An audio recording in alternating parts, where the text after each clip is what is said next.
이번 시간에는 부르심의 소망이라는 주제로 간단히 이야기를 한번 해보겠습니다. 오늘 이야기하는 것의 어떤 주제는 그리스도의 사랑이 우리를 강권하신다고 하잖아요. 그러니까 우리가 신앙생활을 하는 어떤 가장 근원적인 원천이라고 할까요? 동력? 동기? 뭐 이런 것들이 어디서 오는 것이냐, 좀 그런 이야기들을 한번 드려보려고 합니다. 그 중에서도 좀 구원받은 지 얼마 안 된 분들에게, 혹은 사실 어떻게 보면 이거죠. 해방이라는 것, 어떤 복음의 완전성을 알지 못하는 사람들, 그런 분들도 사실 신앙생활의 동기는 여전히 있어야만 하는 거거든요. 우리는 이제 해방을 모르면은 율법 같은 것이 우리를 방해하기 때문에 우리가 굉장히 힘이 없다고 생각이 들 수가 있어요. 근데 그런 분들 나름대로 그러한 상황 속에서도 신앙생활을 해야 하는 동기와 목적은 여전히 있는 거거든요. 그래서 이제 그런 부분, 좀 그냥 거듭났다면 마땅히 필요한 신앙생활의 어떤 동기, 이런 부분들을 한번 이야기를 해보겠습니다. 그래서 이 아가서라는 성경이 있죠. 아가서는 그 남자와 여자가 어떤 사랑의 관계를 서로 노래하는 그런 형식으로 되어 있는 책인데, 이것은 이제 하나님과 이스라엘의 관계를 이야기를 좀 하고 있는 거죠. 근데 이거는 결국 하나님과 이스라엘만 이야기하는 게 아니라 하나님과 교회, 하나님과 그리스도인, 이런 부분들도 우리가 충분히 생각해보고 적용할 수 있는 그런 요인들이 많이 있어요. 그 중에 이제 그래서 이 아가서라는 책을 이렇게 가만히 들여다보면은 그 남자의 사랑은 사실 완성되어 있어요. 하나님의 사랑, 그리스도의 사랑이기 때문에 이미 완성되어 있는데, 그 여자의 사랑은 이렇게 좀 발전하는 그런 양상을 띠고 있거든요. 그래서 제가 오늘은 초신자들을 위한 이야기를 한다고 했잖아요. 그래서 이 앞부분에 있는 이야기를 한번 해볼 겁니다. 딱 한 구절만 말씀드릴 거예요. 그 한 구절을 가지고 여러 가지 좀 적용시켜서 말씀을 드릴 거예요. 이거는 제가 옛날에 처음 구원받았고 해방을 알 때까지 한 3, 4년 동안, 그때 동안 그래도 제가 열심히 신앙생활을 할 수 있었던 그런 힘이기도 해요. 그렇기 때문에 이거는 해방이 필요한다든가 그 죽음과 율법에 대한 완벽한 자유가 필요하지 않다고 하더라도, 그게 돼 있지 않다고 하더라도 여전히 우리한테 힘이 될 수 있는 그런 주제라고 생각이 듭니다. 그래서 이 여자가 이제 무슨 얘기를 하냐면, 여자가 하는 말이에요. 남자들 중에 나의 사랑하는 자는 숲을 가운데 사과나무 같구나 라고 이야기를 하죠. 그래서 내가 그 그늘에 앉아서 심히 기뻐했고 그 실과는 내 입에 달았다. 그가 나를 인도하여 잔치집에 들어갔으니 그 사랑이 내 입의 기다. 이 기라는 거는 깃발을 말하는 거예요. 여기 보면 어때요? 남자가 여자에게 많은 것을 주어요. 여기서 우리가 볼 수 있는 것은 이 남편이 여자에게 정말로 많은 것들을 주거든요. 그래서 이 여자가 굉장히 기뻐하고 그 남자의 사랑에 끌리는 그런 양상으로 나오게 돼요. 신앙생활에서 우리가 가장 먼저 생각해야 되는 원동력은 결국 여기에요. 우리가 여기서부터 하나님 말씀을 배우게 되고, 여기서부터 신앙생활의 동기를 발견하게 돼요. 어떤 사도 바울이 말하는 어떤 더 깊은 관계? 이런 것들이 없을지라도 우리는 여기서부터 신앙생활이 출발을 합니다. 그래서 아브라함과 모세의 예를 간단히 들어보면은 아브라함도 하나님이 부르셨어요. 그래서 오늘 우리가 생각할 거는 결국 이 부르심에 대한 이야기를 하는 거예요. 여호와께서 아브라함에게 이르시되 너는 너의 본토 친척 아비집을 떠나 내가 네게 지시할 땅으로 가라. 거기서 너는 복의 근원이 될 것이다. 이렇게 이야기를 하는 거죠. 그래서 아브라함이 그 하나님의 말씀을 쫓아서 간 거예요. 말씀을 쫓아서 갔어요. 하나님께서는 아브라함을 부르시고 아브라함에게 복을 약속하셨고 아브라함은 쫓아간 거예요. 모세는 어때요? 모세는 이스라엘 민족이 애굽 아래서 고통을 받고 있었어요. 그때 하나님께서는 그 땅에서 인도하여 젖과 꿀이 흐르는 땅 가나안 땅으로 이끄시겠다고 했고 모세는 그 말씀에 그 부르심에 순종을 했어요. 그게 우리의 신앙생활에서 가장 기초적인 그런 힘, 원천을 우리한테 가져다 줘요. 또 우리 제자들도 보면 어떻죠? 예수님께서 제자들을 부르시면서 특히 이제 요거는 베드로를 부를 때 하신 말씀이죠. 예수께서 가라사대 나를 따라오라. 내가 너희로 사람을 낚는 어부가 되게 하리라. 하나님께서는 제자들을 부르셨어요. 자기의 자리로 자기의 일을 하는 일꾼으로서 하나님께서 우리를 부르시는 거예요. 결국 제가 말씀드리고 싶은 거는 이거예요. 에베소서에 보면은 바울 사도가 하나님께 기도를 하는데 그 부르심의 소망을 너희가 알기를 원한다라고 기도를 하는 장면이 나와요. 바울 사도가 가장 먼저 이 에베소 성도들에게 알려주고 싶었던 거는 우리가 받은 부르심이 얼마나 귀한 것인지 그게 얼마나 커다란 영광 가운데 있어서 우리에게 어떤 소망이 필요한 것인지를 알려주려고 하는 목표가 있는 거예요. 그래서 하나님께서는 이렇게 사람들을 자신의 축복 속으로 부르시기 시작을 해요. 이 부르심을 우리가 받아들이는 거거든요. 그래서 우리는 그 하나님의 부르심 속에 들어가서 우리는 영원한 심판을 피할 수 있고 지옥에 가지 않아도 되고 영원한 하나님의 나라에 들어가서 하나님의 모든 기업을 우리가 함께 얻는 영광스러운 자리에 우리가 들어가게 되는 거예요. 결국 우리의 신앙생활의 원천은 그 정확한 분별력에서 와요. 제가 보기에는 가장 중요한 것은 분별력에서 우리의 신앙에 힘이 오는 거예요. 우리가 소망으로 구원을 받았음에 보이는 소망이 소망이 아니니 보는 것을 누가 바라리요 이렇게 말을 하죠. 결국 이거는 무슨 얘기를 하는 거예요? 우리는 지금 현재를 살고 있어요. 그리고 우리한테는 영원한 미래가 있어요.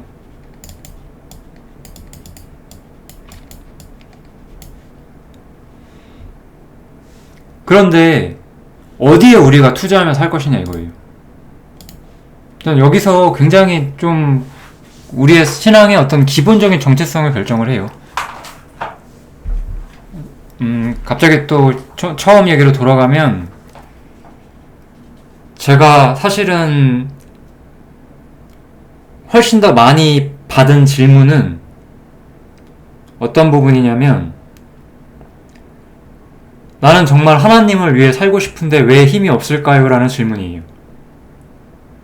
하나님을 위해 살고 싶은데 힘이 없는 사람들은 해방이 필요해요, 사실은. 근데 요즘에 제가 좀 생각하는 더 근원적인 제목, 근원적인 질문. 이건 제가 옛날에 그런 약간 좀 많이 상태가 안 좋은 교회 다닐 때 느꼈던 것들인데 신앙의 동력 자체를 어떻게 만들어야 되느냐. 나는 열심히 신앙생활할 그런 동기가 부족한데 어떻게 하면 그것이 필요하느냐. 이제 그런 질문인 거죠. 그 질문에 대한 답이 오늘 하는 이야기라고 하면 결국 그 질문에 대한 답은 우리의 마음에서 오는 게 아니에요. 우리의 판단에서 와요. 우리의 분별에서 오는 거예요. 여러분들은 뭘 위해 사는 거예요? 현재를 위해 살면 영원한 미래를 포기하는 거예요. 영원한 미래를 위해 살기 때문에 우리가 현재를 포기하는 거죠. 그게 우리 신앙의 기본이에요. 이 모든 부르심에는 이 이야기가 기본적으로 담겨져 있는 거예요. 아브라함은 본토 친척 아비집. 원래 아브라함은 굉장히 이 당시에 아주 부유한 집안에서 태어난 사람이라고 할 수가 있어요. 본토 친척 아비집을 떠나서도 상당히 아브라함은 부유한 상황이었어요, 여전히. 그렇지만 아브라함은 어쨌든 본토 친척 아비집을 떠나서 내가 무엇을 얻을지도 확실하지 않은, 하나님의 말씀 외에는 확실한 어떠한 약속도 주어지지 않은 그 갈 바를 알지 못하는 그 길을 나아갔고 복을 받은 거예요. 모세도 하나님께서 어떻게 그들을 가나안 땅으로 인도하고 어떤 복을 주실지 다 알지 못했지만 하나님께서 말씀으로 약속하셨기 때문에 그냥 갔어요. 그래서 이 사람이 복을 받고 이스라엘의 지도자가 되고 성경을 5개를 기록하는 위대한 선지자가 된 거죠. 이 제자들은 어부였어요. 원래 어부였어요. 원래 물고기를 잡아서 생계를 유지하는 사람들이었어요. 그런데 어느 날 하나님의 아들이 그들에게 와서 이제 너희는 물고기 그만 잡아라. 이제 나는 너로 사람을 낚는 어부가 되게 할 것이다. 이렇게 딱 이야기를 하는 거예요. 그때 이 사람들이 느꼈던 감동을 여러분들은 한번 생각해 보셨나요? 여러분들 자신은 어때요? 제가 24살에 하나님을 만났어요. 그때 저는 이런 말씀들을 받고 그 어두웠던 인생에 정말 빛이 들어오는 느낌이었어요. 뭐 제가 그렇게 불우한 인생을 살았던 것도 아니거든요. 다만 덧없었어요. 헛된 즐거움, 헛된 매일매일, 뭐 그냥 남들처럼 살아가는 매일매일, 무언가 특별한 것도 없는 그런 인생 자체에서 그냥 답답함과 지루함은 있었어요. 그런데 하나님을 만났고 그 말씀이 나에게 말을 하는 거예요. 너는 이제 나의 사람이 되었고 너는 이제 사람을 낚는 어부가 돼야 된다. 이게 이 제자들에게만 하는 말일까요? 이 말씀은 저의 것이었어요. 우리는 그렇게 자기 것이 되는 거예요. 만약에 내가 사람을 낚는 어부가 되리라 생각하지 않았다면 저는 어떻게 살았을까요? 똑같이 살았겠죠.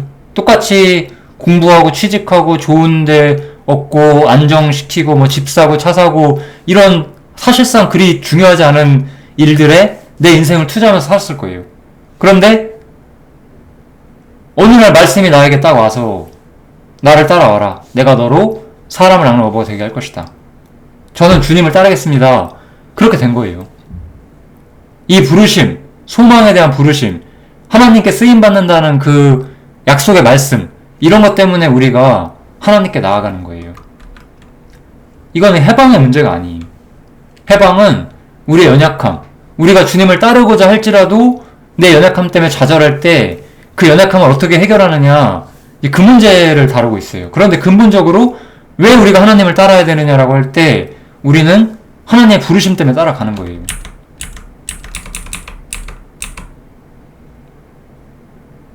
우리는 그 영원한 소망, 하나님께서 나를 부르셔서 나를 도구로 삼으시고 하나님이 나를 사용하셔서 하나님의 역사를 이루시게 하겠다는 그 약속이 너무나 귀중한 거죠.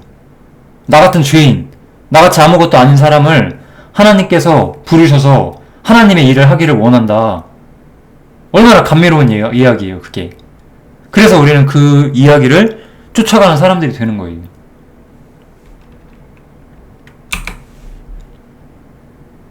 그래서 그 약속을 미쁘시다고 하죠. 히브리서 10장인데 미쁘다는 거는 신실하다는 뜻이에요. 성실하다는 뜻. 반드시 지키신다는 뜻이에요. 약속하신 분은 진실하시고 반드시 지키시는 분이시기 때문에 우리가 그 믿는 도리의 소망을 움직이지 말고 굳게 잡자 이거예요.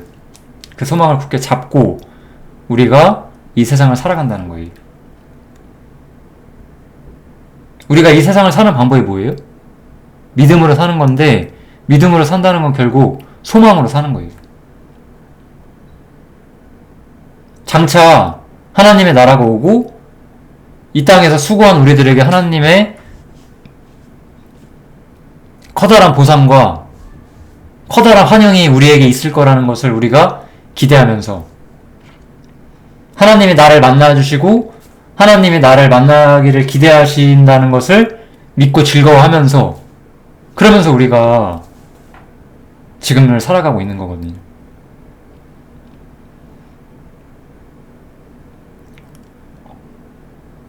왜 우리가 일반적인 사람들, 하나님을 모르는 사람과 다른 인생을 살 수밖에 없을까요?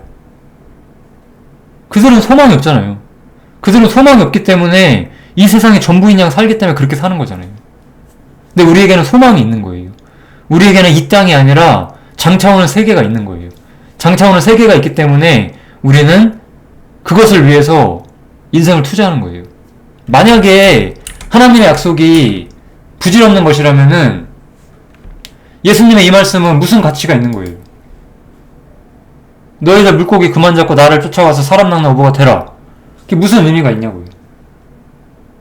아무 의미가 없는 거잖아요. 영원한 소망이 없다면. 그런데 왜 제자들은 그 일을 위해서 목숨까지 걸었어요? 하나님께서 자신을 불러주실 것을 믿고 기다렸기 때문이잖아요. 물고기를 잡는 일보다 사람을 잡는 일이 더 귀중하다는 걸 알았기 때문이잖아요. 무엇이 우리한테 더 중요한 일이냐 이거예요. 영원한 것을 위하여 사는 것, 하나님의 영광의 나라를 세우는데 우리가 수고하고 봉사하는 것, 아니면 이 땅에서 나의 안락함을 위해 사는 것, 뭐가 더 중요한 일이냐 이거죠. 여기서 우리의 삶의 기초가 형성이 되는 거예요.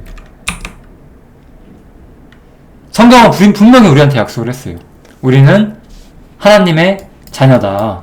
그리고 자녀이기 때문에 또한 하나님의 후사고, 우리는 예수님과 함께 하나님의 모든 영광을 다 상속받게 될 거다라고 분명히 성경은 우리한테 약속을 해주고 있어요.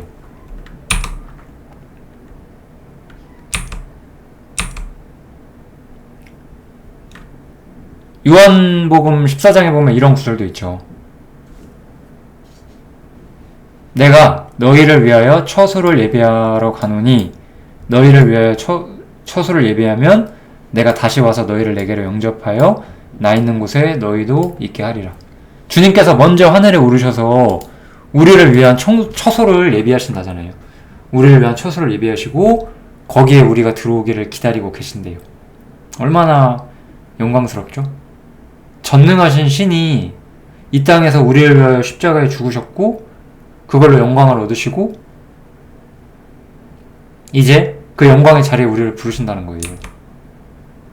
이런 이야기 때문에, 이런 약속 때문에 우리는 다른 생각을 가지고 다른 마음을 가지고 이 땅을 살 수 있는 힘이 생기는 거예요. 제가 이 구절을 이야기를 할게요. 제가 이 구절을 2007년 말에서 2008년 초, 아마 2007년 말쯤이었던 것 같아요. 그때부터 저는 이 말씀을 제 것이라고 생각하고 살았어요. 제가 2007년 24살 때, 그때 제가 거듭났는데 거듭난 지 몇 달 지나지 않아서 이 구절을 봤어요. 그리고 저는 알았어요. 아, 이게 나구나. 나예요, 이건. 이 모든 것을 가진 자는 나였어요. 내가 이 땅을 살면서 사실 굉장히 부족한 인간으로 이 땅을 살고 있어요. 무명한 자로 살고 있고, 뭐 죽은 자같이 힘도 없고 가진 것도 없고, 근심하는 자처럼 어려운 일들이 따라오고, 가난한 자이기도 하고요. 아무것도 없는 사람이긴 하지만 실제로 저는 모든 것을 가진 사람이에요. 그러한 일종의 자부심, 일종의 긍지가 저를 지배하고 있었어요. 그러니까 저는 이 세상에서 아무것도 되고 싶은 것이 없었어요. 아무것도 갖고 싶은 것이 없었어요. 내가 갖고 싶은 것은 하나님의 영광 가운데 하나님과 함께 영원히 사는 그날을 기다리는 거, 그거밖에 없었거든요. 하나님 나라에서 그 영원한 영광을 함께 누리고 싶다는 생각, 그 하나님 나라가 오기를 기다리는 마음, 그 하나님의 일을 위해서 쓰임받고 싶다는 생각, 그거밖에 없었어요.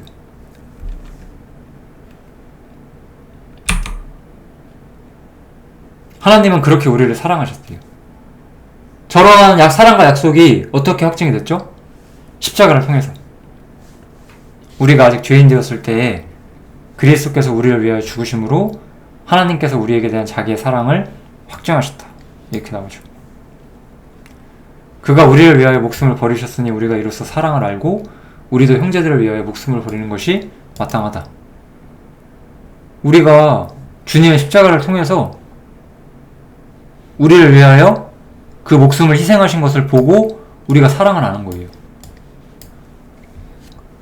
우리가 거기서 사랑을 알았기 때문에 우리가 그렇게 형제를 사랑하고 형제를 위해서, 교회를 위해서 무엇을 할 수 있으며 어떤 걸 해야 하며 또 바깥으로 어떻게 하나님의 말씀을 뻗어나갈까, 그런 고민들을 할 수밖에 없는 거예요. 주님의 사랑을 받고 주님이 우리를 부르시는 자리를 받고 주님의 영광을 우리가 다 봤으니까요.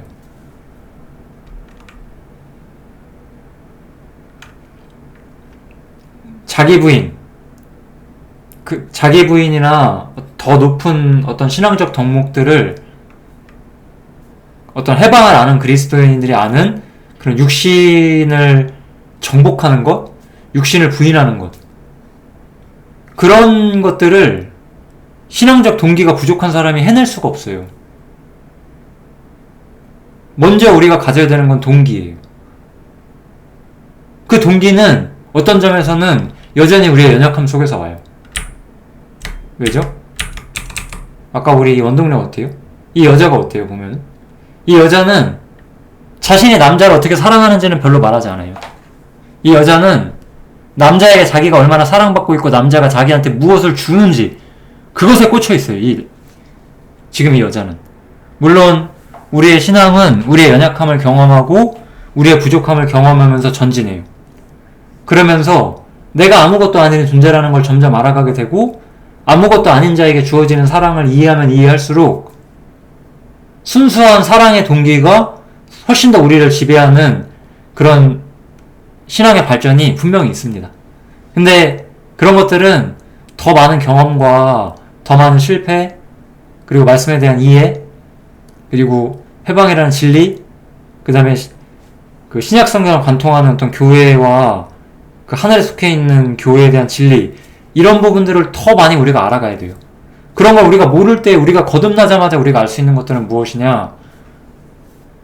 숲을 가운데 사과나무 같은 그 예수님께서 나를 잔치집으로 부르신다는 거예요. 그리고 그분의 사랑이 나의 깃발이 된다는 거예요. 주님의 압도적인 능력과 사랑이 내 삶에 쏟아져 들어오고 주님이 나에게 새로운 세계를 보여주기 시작을 해요. 그때 내가 기존에 갖고 있던 세계는 아무것도 아닌 게 되는 거예요.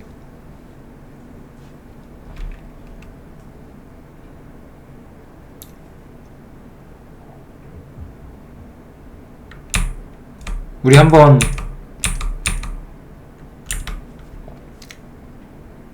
이런 얘기를 한번 해볼까요? 이거는 이제 사람마다 다르기 때문에 완벽한 비유는 아닌데, 예를 들어서 우리 막 이렇게 조선 말기에 갑자기 서양 문물이 들어와요.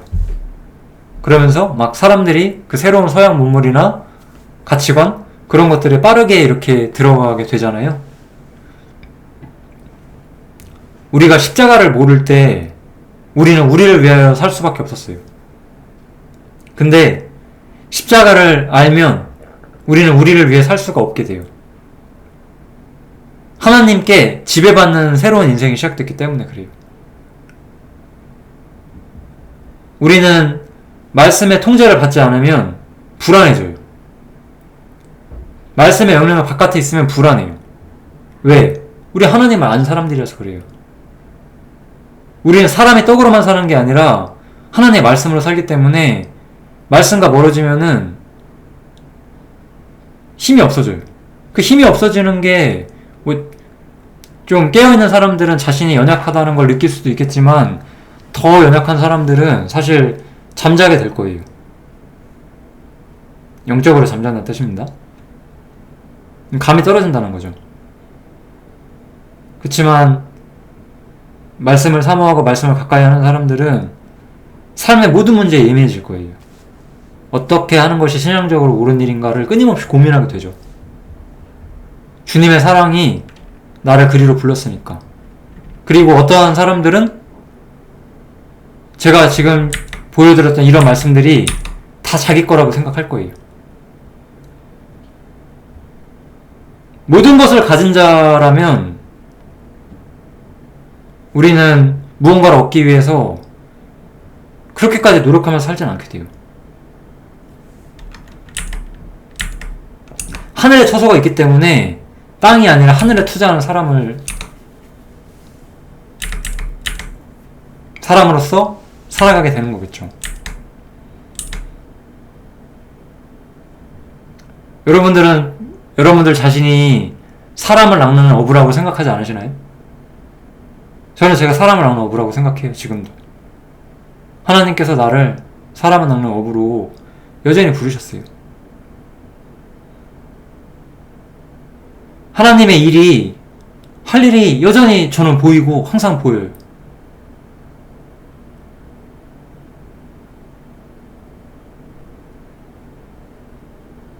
제 개인적인 경건한 삶, 그런 것들보다 더 중요한 어떤 교회의 공동의 목표, 이 하나님의 나라를 세워가는 우리의 사명, 이런 것들이 항상 눈에 보이거든요.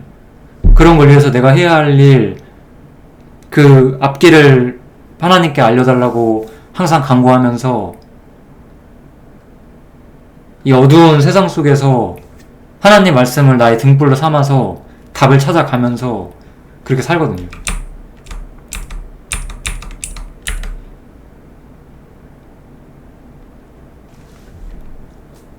이건 결국 이런 얘기예요. 우리 거듭난 사람들, 우리 구원받은 사람의 본성에 이 말씀이 호소를 해요. 우리가 이렇게 사는 것이 맞다고. 사랑은 여기 있으니 우리가 하나님을 사랑한 것이 아니오 오직 하나님 우리를 사랑하사 우리 죄를 위하여 화목제로 그 아들을 보내셨음이니라. 사랑하는 자들아, 하나님 우리를 이같이 우리를 사랑하셨은즉 우리도 서로 사랑하는 것이 마땅하도다. 이렇게 내가 해야 할 일, 내가 사랑해야 되는 대상, 내가 목표 삼아야 되는 어떤 눈, 이런 게 보이는 거예요. 새로운 우리의 인생 속에서. 그래서 우리는 새로운 인생을 살게 돼요. 믿음의 역사와 사랑의 수고와 소망의 인내를 하게 되는 거예요. 이거는 바울이 한 게 아니죠. 이거는 이제 데살로니가 전서에 나오는데, 데살로니가 성도들, 평범한 성도들이었죠? 사도 바울이나 그 동역자들이 아니라 그들이 믿음으로 일하고 사랑으로 수고하고 소망으로 인내하는 그 모든 것들을 바울 사도가 봤어요. 들었어요. 그게 이제 우리의 삶이 되는 거예요. 왜? 우리에게는 하나님에 대한 부르심의 소망이 있거든요. 하나님께서 우리를 새로운 세계로 부르시고 영광의 세계로 부르시잖아요. 그 소망을 우리가 받고 그 소망 가운데 우리가 초대를 받았어요. 결국 저는 예전부터 이렇게 말씀드려왔고 여전히 그게 맞다고 생각하는데, 신앙은 결국 투자예요. 투자. 신앙은 저는 이 문제에 있어서는 확실히 투자라고 생각을 해요. 어디다 투자할 것이냐라는 거예요. 어디에 내 인생을 소비할 것이냐 이거예요. 이 땅이냐 장차올 하늘이냐 이거예요. 저는 이 문제에 있어서 능력 문제가 전 아니라고 생각해요. 이거는 우리의 가치관 문제예요. 가치관 문제. 능력 문제는 언제 오냐면 내가 투자하고 싶어도 나는 여전히 육신이 나를 괴롭혀요. 육신의 연약함, 육신의 게으름, 육신의 완고함, 육신의 악함, 이런 것들이 나를 완벽히 거룩하게 하나님 앞에 합당한 인간으로 살아내지 못하게 만들어요. 그런 부분에 대한 우리의 또 고민은 따로 있어요. 그런데 오늘 제가 하는 이야기는 그거보다 더 기초적인 이야기, 거듭난 사람이 마땅히 어떤 생각을 가지고 이 땅을 살아가야 하는가에 대한 이야기. 그 이야기의 핵심은 투자가 있는 거예요. 무엇을 위해 살 것이냐, 어디에 소망을 두고 어디에 내 영광을 쏟기를 바라느냐, 거기에 우리 삶이 저는 있다고 생각을 해요. 어디에다가 인생을 투자하시겠어요? 그것을 고민하시는 것이 중요하다고 생각합니다. 이 이야기를 해도 아마 어떤 분들은 어쩌면 나는 항상 연약하고 힘이 없다 뭐 이렇게 답하실 수도 있을 것 같아요. 뭐 그런 거는 또 저도 좀 이해할 수 있을 것 같고, 근데 최소한 이거는 저 자신의 이야기랑도 가까워요. 제가 거듭나서부터 그냥 그때부터 지금까지 한편에 항상 있었던 힘의 원천은 언제나 이 투자라는 개념이었다고 저는 생각을 해요. 하나님께서 나를 사람을 낳는 어부로 부르셨다는 것, 하나님의 일꾼으로 부르셨다는 것, 그런 생각을 항상 합니다. 그러니까 저는 제 개인적인 삶, 개인의 인생사, 거기에만 모든 것을 쏟지 못해요. 세상 살기 버겁기 때문에 그런 일들이 신경을 쓰일 때도 있죠, 분명히. 근데 잠깐만 생각해봐도 참 부질없어요. 이 하나님의 교회가 하나님의 신부로 온전하게 드려지는 그날까지 우리가 할 일은 멈추질 않는 거예요. 그때까지 우리는 사랑으로 수고하고 소망 가운데 인내하면서 하나님께서 이 땅에 오시거나 우리가 먼저 인생을 마치고 주님께 달려가거나 그날을 기다리는 거죠. 무엇을 위해서 사는 것이냐를 생각을 해보시면 좋겠습니다. 동기가 없으면 우리는 뭘 할 수가 없어요. 동기가 없는 사람한테 자기를 부인하라고 할 수가 없어요. 동기가 없는 사람한테 세상에서 죽은 자로 살라고 할 수가 없어요. 그건 동기가 있는 사람한테나 필요한 거예요. 동기가 있는 사람에게야 자기를 부인할 수 있고, 자신을 희생할 수 있고, 자신을 포기할 수 있고, 자신을 내려놓을 수 있는 그러한 삶을 감당할 수 있는 마음을 가질 수가 있는 거예요. 동기가 없는 사람한테 성경에는 모든 명령은 부당할 거예요. 저는 예수님의 명령, 자기를 미워하고 자기를 부인하고 자기의 모든 것을 버리고, 그 모든 명령이 전 한 번도 부당하다고 생각해 본 적이 없어요. 그걸 못하는 내가 싫을 뿐이지 그것이 부당하다고 생각한 적이 없어요. 그 밖에 모든 명령들에 대해서 저는 한 번도 부당하다고 생각한 적이 없어요. 하나님은 나의 모든 것을 요구할 자격이 있으세요. 하나님은 나의 창조주시고 나의 주인이시고 나의 구원자시니까. 그리고 나의 영원한 사랑의 짝이시기도 하죠. 하나님이 달라면 뭐든지 다 드려야만 하는 것이 나의 인생이고 마땅히 그래야 하고 또 그러고 싶어요. 아브라함을 한번 기억해 보세요. 자식을 제물로 바치라고 했어요. 아브라함은 그 일에 대해서 주저가 없었어요. 그게 그리스도인이에요. 그런 사람들이 그리스도인들이 되는 거예요. 물론 거기가 우리의 시작은 아니에요. 우리 시작은 어디죠? 시작은 창세기 12장이잖아요. 본토 친척 아비 집을 떠나서 복의 근원이 되는 내가 부르는 땅으로 와라. 그거를 받아들이는 데부터 시작하는 거잖아요. 하나님의 부르심, 하나님 우리를 어디로 부르시는가, 이런 것들을 생각하는 사람이 되는 거죠. 그 부르심의 소망을 새기고 살면 좋겠습니다. 감사합니다.